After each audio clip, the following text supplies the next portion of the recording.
Alam mo ba, na may isang mortal sa Greek mythology na naging isang Diyos?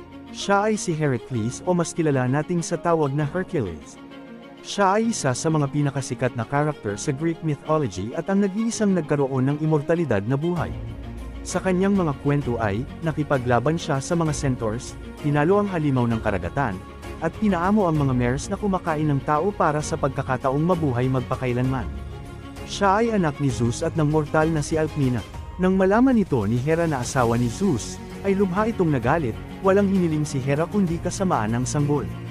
Kaya noong 8 buwan pa lamang si Hercules, ay pinakawalan ni Hera ang isang pares ng mga higanteng ahas sa silid ng sanggol, labis ang pagkagulat ni Hera nang hawakan ni Hercules ang bawat ahas sa lalamunan at sinakaw sila ng kanyang maliliit na kamay.